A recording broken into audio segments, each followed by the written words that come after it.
Technique के बारे में जान लिया कि वो क्या क्या टेक्निक है जिसके थ्रू आदमी सेल्स कर सकता है, जो हम लोगों ने कल के चैप्टर में पढ़ा। लेकिन आज हम लोगों को बेसिकली जो देखना है वो यूनिट का नाम है सेल्स साइकिल। सेल्स साइकिल में एक पर्टिकुलर, देखो हर चीज का एक साइक्लिक वे होता है। साइक्लिक वे कहने से मेरा मतलब है कि देखिए मार्केट कैसे चलता है, up down flat, up down flat, और up down up down up down चलता है। लाइफ भी वैसे होता है, कभी कुछ अच्छा हो रहा है, कभी अचानक से सिचुएशंस खराब आ जाती हैं। सो हर एक प्रोडक्ट या हर एक चीज जो भी लाइफ में होती है for a certain period of time, उनका अपना एक साइक्लिक मूवमेंट होता है। चाहे आप मार्केट की बात कर लो, कोई पर्टिकुलर प्रोडक्ट की लाइफ साइकिल की बात कर लो, जैसे कि तुम कोई एक फोन भी लॉन्च होता है, देखना आएगा, धीरे धीरे उसकी डिमांड एकदम हाई इंक्रीज होगी, इंक्रीज होने के बाद वो डिमांड के कारण हाई टॉप शॉट पहुंच जाएगा, अपने पीक पॉइंट पे पहुंच जाएगा, एंड देन सडनली वो उस पॉइंट पे जाके, उस प्राइस पॉइंट पे जाके स्टैग्नेंट हो जाएगा। स्टैग्नेंट हो जाना मतलब वहां पे जाके स्थिर हो जाएगा, और धीरे धीरे धीरे धीरे उसमें गिरावट आएगी, फिर उसमें कोई एक नया शेप लेगा। ये होता है मार्केट साइकिल। लेकिन सेल्स साइकिल इज थोड़ा सा डिफरेंट, नॉट अ सेम, थोड़ा सा डिफरेंट है। डिफरेंट क्यों है? क्योंकि इसमें हम लोग ये जानते हैं कि प्रोसेस क्या है, प्रोसेस क्या है, कैसे स्टार्ट होना है, जो बेसिक पॉइंट है जहां से हमने स्टार्टअप लेना है, वो बेसिक पॉइंट कौन सा है, कहां से हमने स्टार्ट मारना है, और कहां पे जाके अपने को साइकिल को क्लोज करना है। इट इज नॉट लाइक ऐसे up and down cycle, it is like a circle cycle. मतलब 1 से 2 3 4 5 6 एंड देन अगेन 6 के बाद 1, इस टाइप का ये काम है। So, a sales cycle is a series of periodic phase required to sell a product or a service. Sales cycle can vary greatly among organization, product and services. All sale will never be exactly the same. Sale cycle कहने से मतलब है कि periodically face होता है, वक्त के साथ, टाइम के साथ फेस आते जाता है। फेस मतलब समझ रहे हो ना? अवस्था सर। हाँ, अवस्था। मेरे को हिंदी नहीं पता था, थैंक यू भाई। उसका अवस्था बोलते हैं ना। ओके। सो सेल साइकिल में क्या होता है, उसमें समय समय पे, एक मिनट, हाँ, वक्त के साथ क्या होता है, अवस्था आती जाती है, एक एक पीरियड आते जाता है, समझ लो, ठीक है। और उस पीरियड में हमको इस तरीके से अपने आप को या अपने प्रोडक्ट को रखना है ताकि हमारा प्रोडक्ट बिक जाए। अब हम लोग दो चीज बेचते हैं, आइदर टेंजिबल गुड्स बेचते हैं जिसको हम लोग देख सकते हैं, छू सकते हैं, या इनटेंजिबल गुड्स बेचते हैं जिसको जनरली हम लोग सर्विसेज में कंसीडर करते हैं। ठीक है, तो आइदर प्रोडक्ट बेचेंगे या सर्विस सेल करेंगे। दोनों ही सूरतों में हमको इस तरीके से साइक्लिक फेज को वो करना है ताकि हमारा प्रोडक्ट जो है इजिली और मोस्ट कन्वीनियंट मैनर पे क्या हो जाए, सेल हो जाए। सेल साइकिल में सबसे बड़ी बात ये होती है कि ऑर्गेनाइजेशन के साथ आपका सेल साइकिल भी डिफर कर सकता है। जैसे कि फॉर एन एग्जांपल, क्या बोलूं मैं, फॉर एन एग्जांपल जो तुम लोगों का साइक्लिंग इंडस्ट्री है, जो साइक्लिंग इंडस्ट्री बोल रहा हूँ, कोई एक ऑर्गेनाइजेशन है जो मोटर बनाने का काम करती है, वहां पे सेल्स साइकिल अलग होगा, वहां पे जो सेल्स स्टार्ट होगी वो अलग तरीके से स्टार्ट होगी। टेक्सटाइल इंडस्ट्री है, वहां पे कुछ अलग तरीके से होगा। तुम्हारा टाइल्स इंडस्ट्री है, गारमेंट की इंडस्ट्री है, उन सब वहां पे अलग होगा। तुम्हारा फोन का इंडस्ट्री है, वहां पे एक अलग तरीके से सामान बेची जाती होंगी, कहाँ से स्टार्ट होगी कहाँ अंत होती होंगी। तो जो सेल्स साइकिल है वो डिफर करता है फ्रॉम ऑर्गेनाइजेशन टू ऑर्गेनाइजेशन। अभी कैसे डिफर करता है, बहुत सिंपल सिंपल स्टेप्स हैं, आपको याद रखना। पहला है प्रोस्पेक्टिंग फॉर लीड्स। देखो, सबसे पहले हमारा काम क्या होता है, जैसे कल मैं बताया था, मैं जब नया नया आया था तो कोल्ड कॉलिंग करता था। कोल्ड कॉलिंग करता था कहने से मतलब मेरा ये था कि मैं कस्टमर टू कस्टमर क्या करता था,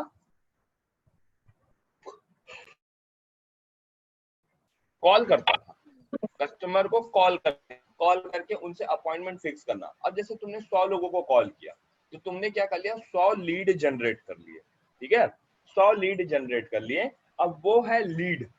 लीड इज जस्ट लाइक एक आदमी जो तुम्हारे काम आ सकता है। जैसे टारगेट योर कस्टमर था ना, हर कोई आपका कस्टमर नहीं होता, आपने अपने कस्टमर सेगमेंट को टारगेट कर लिया कि हाँ दादा ये मेरा कस्टमर हो सकता है, ये हो सकता है, ये हो सकती है मैडम या सर, या ये लोग हो सकते हैं। So targeting your leads, this is called lead generation। आपने मार्केट में लीड जनरेट किया, अब उस लीड से आपको प्रोस्पेक्ट निकालना है। प्रोस्पेक्ट निकालना मतलब, अब देखो अपन जैसे कि एक भरे बाजार में कुछ ही लोग ऐसे होंगे जो आपके काम आएंगे, तो उनसे चुनाव करना, वो लोग जो आपको अपना बिजनेस, आपका बिजनेस दे सके, या वो लोग जो आपके जरूरत के टाइम पे आपको काम आ सके। समझ में आया? तो ये होता है प्रोस्पेक्टिंग। अब आपने क्या करना स्टार्ट कर दिया, प्रोस्पेक्टिंग करना स्टार्ट कर दिया। प्रोस्पेक्टिंग करना जब आप स्टार्ट करेंगे, जब कभी भी आप प्रोस्पेक्टिंग करना स्टार्ट करेंगे, तो आप तो 100 लोगों की भीड़ में से 20 या 30 ऐसे लोगों का चुनाव करते हैं तो आपको बिजनेस दे सकते हैं। प्रोस्पेक्टिंग मतलब यही कि पहले लीड जनरेट होता है, सबसे पहला स्टेप। मार्केट से हम लोग वो सारे कस्टमर को आइडेंटिफाई करते हैं जो कल के डेट पे हमारे बिजनेस दे सकते हैं, और उन आइडेंटिफाइड कस्टमर में से हमने कुछ अच्छे कस्टमर्स का चुनाव करना है जो रियल में हमको बिजनेस देंगे। देखो 100 लोगों को तुम बात करोगे तो कुछ लोग बोलेंगे पैसा नहीं है, कुछ लोग बोलेंगे नहीं कराना है, कुछ लोग बोलेंगे अरे यार बेटी की शादी में खर्चा हो गया, कुछ लोग बोलेंगे हाँ यार कुछ दिन बाद सोचते हैं।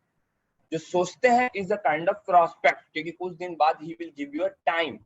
कुछ बोलेंगे तुम 3 दिन बाद मेरे को कांटेक्ट कर लो, ही इज अ प्रोस्पेक्ट। कुछ बोलेगा तुम एक काम करो आज शाम को आ जाओ डॉक्यूमेंट लेके, कोई इमीडिएट बोल देगा। कोई बोलेगा मेरे को कराना ही नहीं है, तो दैट इज अ लीड। उसको ऐसा नहीं कि आप बोल दो यार कभी तो वो पलट के आएगा। सो हमने प्रोस्पेक्ट्स क्रिएट कर लिए। अब प्रोस्पेक्ट्स क्रिएट कर लिए 100 लोगों में 30-20। अब उनसे अपॉइंटमेंट ले लो, जैसा मैं तुम लोगों को बताया था। अपॉइंटमेंट, सर मेरा नाम फलाना है, मैं ये कर रहा हूँ, ये कर रहा हूँ, can I have 5 minutes of yours या 10 मिनट्स ऑफ योर्स, मैं आपके साथ मिलके कुछ चीजें हैं बताना चाहता हूँ, आपके बेनिफिट के लिए है सर। अपॉइंटमेंट फिक्स कर ली। अपॉइंटमेंट फिक्स करने के बाद आप कस्टमर से मिलो, उनको ग्रीट करो। जब भी कस्टमर से मिलोगे, जब भी ग्रीट करोगे, a person should be well mannered. उसका ड्रेसअप बहुत सुपर्ब होना चाहिए। सुपर्ब मतलब ऐसा नहीं कि वो बहुत high class shirt and pant पहने। सुपर्ब मतलब वो डिसेंट दिखे, चाहे लड़का हो चाहे लड़की हो। कुछ भी ऐसे हीरो हीरोइन बन के कहीं नहीं जाना है हमने। आपने एक डिसेंट वे पे जाना है। दाढ़ी है तो क्लीन शेव हो, अगर दाढ़ी रख रहे हैं लड़के तो प्रॉपरली बियर्ड मेंटेन हो, है ना, जैसे हम लोग मैनेज करके रखते हैं। कपड़े वपड़े हैं साफ सुथरे पहनो, इन करके पहन लो, नहीं करके पहन लो, 2 बटन खोल के, हीरो नहीं है हम लोग, या वो ऐसे नहीं पहनना है कपड़े कि 1 या 2 बटन सामने के खोल के पहन दे। गर्ल्स के लिए जो भी उनका अटायर होता है, बिजनेस अटायर, लाइक अभी बिजनेस अटायर में 2-3 चीजें आती हैं। एक आता है सूट आता है आप लोगों का, एक आता है आप लोगों का ना आजकल पैंट होता है, पैंट कैजुअल पैंट, और उसमें शर्ट। शर्ट बॉयज की तरह होता है लेकिन वो गर्ल्स का अपना डिफरेंट आता है। तो गर्ल्स का जो डिफरेंट अटायर है गर्ल्स वो पहने, वो ज्यादा बेहतर समझेंगे क्या होता है। तो आपको रिप्रेजेंटेबल होना चाहिए, ठीक है। अच्छी वॉच पहनो, शूज, हाँ सबसे जरूरी शूज। बॉयज हमेशा क्लीन रखना, हमेशा क्लीन रखना, ये बहुत गलत इंपैक्ट डालता है। अगर ब्लैक ब्राउन जो भी शूज पहनो, कभी भी कहीं भी जाओ, शूज हमेशा क्लीन रखना, जेब में हमेशा रुमाल रखना। ये सब बहुत बेसिक हाइजीन है जो हर एक आदमी को मेंटेन करना चाहिए। आप ये सब मेंटेन किए, आप पहुंच गए, आप उन सामने बैठ रहे हो, तो पोस्चर ऐसा नहीं होना चाहिए कि आप ऐसे ढीले ढाले से ऐसे सर झुका के, पीठ की रीढ़ की हड्डी झुका के बैठ गए। No, never. आपने कैसे बैठना है पता है? एकदम स्ट्रेट फॉरवर्ड ऐसे बैठना, एकदम तन के अच्छे से, ठीक है। एकदम ऐसा भी नहीं अकड़ अकड़ जाओ तुम, इतना ना तन जाना। मतलब एक गुड कूल पोस्चर आपको रखना है। आपने फिर उसको बात करना है, हैंड एक्सप्रेशंस ज्यादा से ज्यादा यूज करने हैं। बोलते हैं ना हैंड एक्सप्रेशन यूज करना चाहिए, सुने हो कि नहीं? जेस्चर में ये पढ़ते हैं कि जो आदमी हैंड एक्सप्रेशंस यूज करके या बातों से बोलता है तो उससे होता क्या है कि तो यस अगला सर। आदमी ज्यादा इंटरेस्ट लेता है। यस सुने सर, हो कि नहीं ये चीजें? सुने हैं सर। हाँ, ये बॉडी बॉडी का एक body movement. Sir like Modi ji. Body language, Modi ji, like body any language superstar who is famous, या like anyone जो बहुत बड़ा आदमी है ना, जनरली ऑब्जर्व करना है इसको। प्लीज म्यूट कर लीजिए यार, किसी का अनम्यूट हो गया है। बैकग्राउंड से आवाज आ रही है एक। हाँ, थैंक यू। तो like Modi ji, like any superstar, like any football player, इन लोग करते क्या है ना, इन लोग ऐसा नहीं है कि हमको हैंड मूवमेंट यूज करना है, हमको ऐसा करना है, ऐसा कुछ नहीं है। इन लोग का बाय डिफॉल्ट आता है। ये सारी चीजें क्या होती है ना, आदमी को बड़ा बनाती है। हाथ हिलाने से आदमी बड़ा नहीं बन जाता। बात ये है कि ये सब आपके एक्सप्रेशंस को बहुत वेल मैनर्ड तरीके से रखती है ताकि सामने वाला उसको इजीली आइडेंटिफाई कर सके। ड्रेसअप, तुम कौन से आदमी को देखे हो उटपटांग ड्रेसअप, चलो बॉलीवुड वाले पहनते हैं, लेकिन कौन से बड़े आदमी या बिजनेस टाइकून को देखे हो जो कुछ भी पहन के कहीं पे भी आ जाता हो? नहीं ना। कपड़े एकदम मैनेज्ड, शूज एकदम मैनेज्ड, हर कुछ उन लोग प्रॉपर मैनेज करने की कोशिश करते हैं। बाल वगैरह ऐसे बिखरे ना हो, तो उन लोग कोशिश करते हैं कि उन लोग ठीक ठाक दिखे। अगला आदमी ऐसे आदमी से क्या करता है, थोड़ा फील गुड फैक्टर आता है कि मतलब साफ सुथरा आदमी, सुनने के दिल का। वही आप कैसे भी चल दोगे ना तो कैसे से आ गया है यार। तो ऐसा नहीं है आपको इस पे बहुत खर्चा करना, बट अपने आप को मेंटेन रखना तो हमारे हाथ की बात है।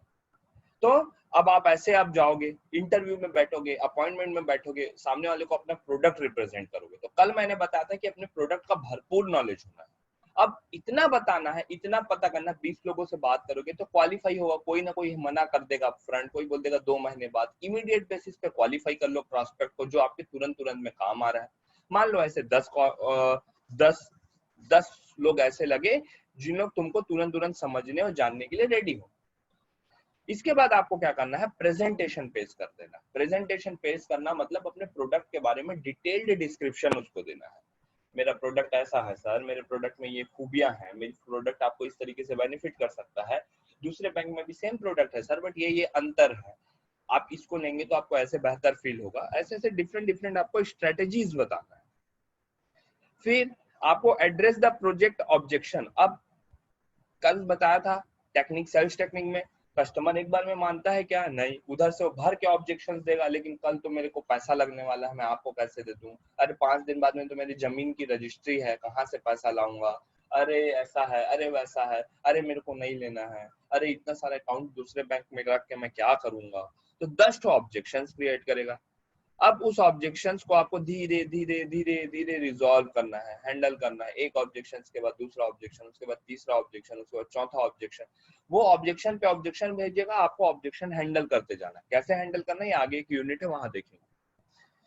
जब सारी चीजें होंगी तो हम उसको सेल क्लोज करने की बात करेंगे। तो सर आप शायद आपको सारी चीजें मैंने क्लियर कर दी, तो हम रेडी हैं आज। हम अब क्या मैं फॉर्म निकालूं, आप साइन करेंगे? Yes sir, will you give me your next appointment, when can I meet you? अब वो नेक्स्ट डेट दे देगा या बोलेगा कि ठीक है दादा चलो क्लोज कर देते हैं, सेल को खत्म करते हैं, आपका काम हो जाएगा। Then ask for referrals. Referrals मतलब जब आप 3-4 बार 5 बार 6 बार मिलते हो कस्टमर से, देन वो आपका अपने घर जैसे संबंध हो जाते हैं। देन आप सोच पूछेगा कि बताइएगा सर और किसी को जरूरत होगा तो, मैं तो मेरा तो काम है सर, या सर घर में और किसी का करना है क्या, कुछ होगा तो प्लीज बताइएगा। तो वो रेफरेंस देगा आपको कि नहीं सृजन मैं बताऊंगा। या कहीं अपने महफिल में बैठे रहेगा अपने दोस्तों के बीच में, तो बोलेगा अरे यार मेरा एक बंदा है सृजन शर्मा, या आप में से कोई जो भी काम करेगा कल की डेट में, वो अच्छा काम करता है, तुमको चाहिए तो उससे करा लेगा। तो this is called ask for referrals. So ये पूरा एक होता है सेल्स साइकिल। एक नो वन से उसको समवन बना के उसको प्रोडक्ट देना और उससे रिलेशनशिप इतना अच्छा बिल्डअप रखना कि आगे में भी हम उसको प्रोडक्ट सेल करते रहे। This is called a complete sales cycle. इसके अलावा हम लोग को जो देखना है वो, एक मिनट रुकिएगा।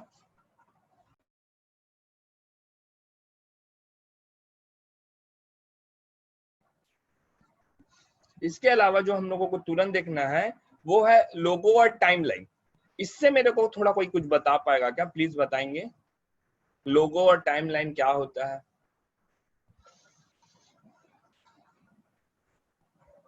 सर जो लोगो मतलब जो कंपनी का जैसे चिन्ह होता है, हाँ और टाइमलाइन जैसे कि उसका एक वर्ड होता है जिससे वो प्रचार करते हैं, जैसे कि लाइका उसको ले लेते हैं, हम क्या बोलते हैं, अमूल का ले लेते हैं, तो उसे taste of India. Slogan slogan हाँ, स्लोगन टाइप सर। स्लोगन। और क्या क्या हो सकता है?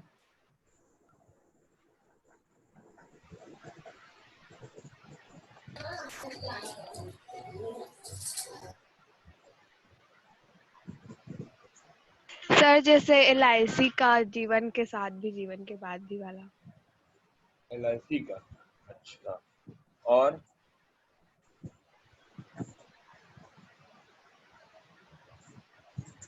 मैं पूछना चाह रहा हूँ कि ब्रांडिंग और स्लोगन ये सब करती क्यों है कोई कंपनी? ये सर वो सर ग्राहक के मन में एक सर छाप छोड़ना पहचान चाहती है। प्रमोट करने के लिए। सर अपने प्रोडक्ट को दूसरे दूसरे कंपनी कॉम्पिटिटर से अलग दिखाने के लिए, और वो अलग से पहचान के लिए, सर अपने आइडेंटिफाई के लिए। अच्छा, ठीक है, ओके। तो होता क्या है ना, देखो BMW को हम लोग जानते हैं ऐसे ग्राउंड सिंबल और उसमें BMW ब्लू और ग्रीन में ऐसा लिखा रहता है, ब्लैक ब्लू ग्रीन में। अपन क्या बोलते हैं, मर्सिडीज तो अलग से उसका एक सिंबल है, उससे हम आइडेंटिफाई कर लेते हैं कि दैट इज अ मर्सिडीज, है ना। जेगुआर जाती है तो उसमें आपका चीता या जेगुआर का फोटो बने रहता है, जिससे अपन आइडेंटिफाई कर लेते हैं। तो ये सारी चीजें आपको क्या दिखाती हैं, क्या दर्शाती हैं कि आपके ब्रांड को आपके दिमाग में पोजीशन कर दिया जाता है। पोजीशन करना मतलब उसको सेटअप कर दिया जाता है। ये पर्टिकुलर चीज ऐसी है और ये पर्टिकुलर चीज ऐसे होने के कारण उसका दिमाग में आपके इंप्रेशन रहता है, जैसे जिसको लॉन्ग लास्टिंग इंप्रेशन कहते हैं। आप लोग ऐसे आंख बंद करोगे, आपको अगर मैं ना 2-4 प्रोडक्ट का नाम लूंगा तो इमीडिएट आपको उसका ना लोगो याद आ जाएगा या उसकी टैग लाइन याद आएगी। घड़ी डिटर्जेंट पाउडर क्या है, कोई बताएगा?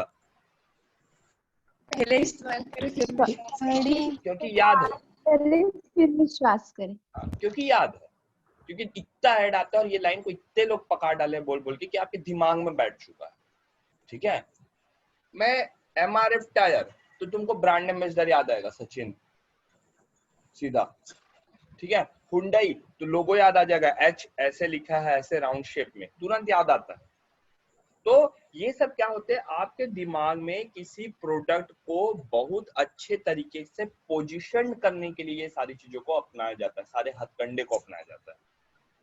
टैगलाइन या slogan is a ending line and often repeated phrase associated with an individual organization or commercial product. Tagline have high importance in the branding, in creating increase the awareness image of the popular brand. Visual creations are made by the advertisers to express their brand. Slogan convey the most important attribute of the product. अब जैसे पहले इस्तेमाल करें फिर विश्वास करें, तो आपका क्या एक वो कर रहा है कि भाई पहले यूज करो फिर इस पे विश्वास करना। मतलब हमारा प्रोडक्ट इतना अच्छा है कि आप यूज करते साथ इस पे ट्रस्ट करने लगेंगे, या आपको नहीं है ना ट्रस्ट, यूज तो करो फिर आप बोलना ना खराब है। ऐसे करके इन लोग क्या करते हैं, ब्रांडिंग को, अपने टैगलाइन को इतना दमदार बनाते हैं ताकि वो प्रोडक्ट के बारे में आप सोचने लगो, या उस ब्रांड अवेयरनेस आती कि नहीं यार पर्टिकुलर ये चीज ऐसा है। ये एक पर्टिकुलर ब्रांड को, एक प्रोडक्ट को आपके दिमाग में पोजीशन करने के लिए, आपके दिमाग में हमेशा के लिए बैठाने के लिए, लॉन्ग लास्टिंग इम्पैक्ट छोड़ने के लिए, वो जैसे कोलगेट वो केविटी वाला दिखा दिखा के इतना बेचा है, इतना बिका है। अब पतंजलि वो आयुर्वेदिक आयुर्वेदिक आयुर्वेदिक आयुर्वेदिक बोल के, तो हर कंपनी अपना अपना एक स्ट्रेटेजी अपनाती है, जिसको अपन बोलते हैं tagline, positioning, branding, brand positioning. तो ये सब लोगो बनाए रहते हैं। बॉयज किसी का लोगो बताओ ना, तुम किसका किसका लोगो देखे हो जनरली, किसका किसका लोगो होता है जो जनरली तुम लोग को याद है? सर कार्स का BMW, Mercedes, Ferrari, Maruti Suzuki, Honda, Hyundai, ये कार में स्कोडा। हाँ, और किसी में? सर एप्पल का कटा सेव। हाँ, एप्पल का है, एप्पल मतलब वो दिखा तो दूर से जाना, सुपर्ब। और कोई? MI का एप्पल का, हाँ, वन प्लस का एक वन और ऐसे करके बॉक्स देख के ही आज समझ आता है वन प्लस का फोन है ना। माइक्रोमैक्स। डेयरी मिल्क का। हाँ, कुछ मीठा हो जाए, किसका है टैगलाइन? कपड़ों का भी होता है, कुछ मीठा हो जाए। डेयरी मिल्क का है ना। तो हम लोग कुछ मीठा हो जाए से याद है कैडबरी का है। ठीक है, कपड़ों का भी होता है। हाँ भाई, सर हमारे प्यार का जो ब्रांड है उसका विराट कोहली है ना। सचिन था पहले, अब विराट कोहली हो गया होगा, मैं नहीं देखा हूँ बहुत दिन से, लेकिन सचिन तेंदुलकर था जब तक मेरे को याद है। विराट कोहली हो गया है क्या? चेंज हो गया होगा।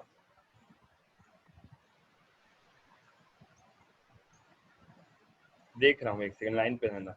सर फास्ट ट्रैक हाँ उसका वो मतलब सर हर बैंक का भी लोगो होते हैं ना। हाँ, हर बैंक का भी अपना टैग। विराट कोहली हो गया भाई, सही बोल रहे हो। सचिन था 2017 से, विराट कोहली हो गया। मतलब ठीक है, तुम सही कह रहे हो, लेकिन मैं तुमको एक विज्ञापन पहले याद है, तुमको भी याद होगा, सचिन आता था पहले।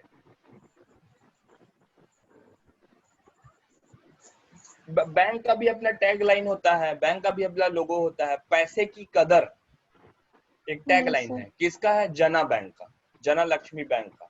ऐसी हर बैंक का अपना अपना एक टैग लाइन होता है, ठीक है। सो ये क्या है, पर्टिकुलर चीज को आपके दिमाग में लंबे समय के लिए स्थापित करने के लिए ये स्ट्रेटेजीज कंपनी क्या करती है, यूज करती है। तो ये दिया हुआ है C8। सर आपके बैंक का कोई है सर? हमारे बैंक का क्या क्या पूछ रहे हो? आपके बैंक का कोई स्लोगन है सर, ये पूछ रहा था। हमारे बैंक का होगा ना यार, मेरे को याद नहीं है। जी सर। उतना अच्छा स्लोगन नहीं है, इसलिए मेरे को याद नहीं है। We make you feel richer, ये है शायद। इंडसइंड बैंक का पूछ रहे हो? We make you feel richer, कि हम आपको फील कराते हैं कि आप बहुत रिच है। कुछ अच्छा स्लोगन नहीं है, इसीलिए याद नहीं रहता ये सब। आदमी पैसा रहेगा तो रिच फील करेगा ना यार, खाली ऐसे कैसे फील कर लेगा रिच है। ये देखो यहाँ पे 4-5 स्लोगन दिए गए हैं। C8 bond tough. C8 का लोगो देख के कोई भी समझ जाता है C8 क्या कंपनी है। Very good. ICICI बैंक, लोगो देखो क्या लिखा है, ख्याल आपका। ख्याल आपका, ये उसका स्लोगन है। फॉर एग्जाम्पल हीरो होंडा लिखा है। हीरो होंडा का पहले क्या था, देश की धड़कन, धक धक दिल दिल, गाना वाना भी आता था उसका क्या क्या, ठीक है। अमूल, अटली बटली डिलीशियस, ये बच्चे का विज्ञापन आता था, दूध का, अमूल का। तो ये सारी चीजें क्या है कि C8, hero Honda, ICICI, Amul, ये सब उसके लोगो हैं। बगल में जो लिखी हुई लाइन है, बॉन्ड टफ, देश की धड़कन, ख्याल आपका, ये सब उसके क्या है, टैग लाइन या स्लोगन है। आप कहीं भी देखोगे कि ये ख्याल आपका या फिर देश की धड़कन, तो सीधा याद आता है, अरे हाँ। और देश की धड़कन ही क्यों बोला है, ऐसा चीज और कुछ क्यों नहीं बोल दिया है कि मुंबई की धड़कन, दिल्ली की, मतलब एक वाइड प्रोस्पेक्टिव में कवर करने की कोशिश कर रहा है। लॉन्ग लास्टिंग इम्पैक्ट छोड़ने के लिए वो क्या कर रहा है, अपने प्रोडक्ट का इतने अच्छे से पोजीशन कर रहा है में कि हर एक टैब्ड और अनटैब्ड बंदा या जो भी पर्सन है उस ब्रांड के बारे में एक्चुअली अवेयर रहे। तुम लोगों को पता हो कि नहीं है कि आज भी नंबर 1 सेलिंग कंपनी जो बाइक के मामले में है वो दैट इज हीरो। हीरो जब होंडा अलग हुई उससे, तो हीरो की सेलिंग थोड़ी गिरी थी, लेकिन टेक्नोलॉजी तो हीरो की, होंडा की है ना पूरी। हीरो होंडा में Hero was a cycle company and Honda was a bike manufacturing company from Japan. तो दोनों के बीच में टाई अप हुआ, जापान ने होंडा अलग कर लिया अभी कुछ सालों पहले, and now Hero is a sole proprietary company. But Japan की सारी टेक्नोलॉजी तो हीरो ने सीख ली ना कि काम कैसे करना है। तब भी अब हीरो की बाइक्स इतनी अच्छी है कि वो अकेले इतनी बेच रही है। तो ये बेसिकली फोकस करता है तुम्हारे जो चीजें मैंने बताई उस पर। तो इसमें किसी को कोई डाउट था? Otherwise we will start news topic tomorrow. मेरे को थोड़ा आज जल्दी बैंक जाना था, इसलिए मैंने, और मेरे को लेट भी इसी नाम से हुआ, मैं कुछ काम कर रहा था। तो इसमें किसी को कोई डाउट है? नो कुछ सर। है no sir. No sir. Saurabh आप हैं क्या?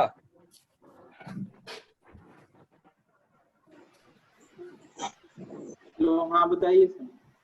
संतोष सर, आज ना मेरे एक्चुअली बैंक में एक अर्जेंट मीटिंग है 8:40 से, है ना, तो मेरे को थोड़ा जल्दी निकलना था आज। आज है, ठीक है। तो ये चैप्टर बस आज मैं कंप्लीट कर रहा हूँ, और मेरे पास आई हैव ओनली 15 मिनट्स, तो I will continue from tomorrow. Okay okay ठीक है संतोष सर, ठीक है। तुम लोग का कोई क्वेश्चन तो नहीं है? अगर क्वेश्चन है तो पूछ लीजिए आप लोग।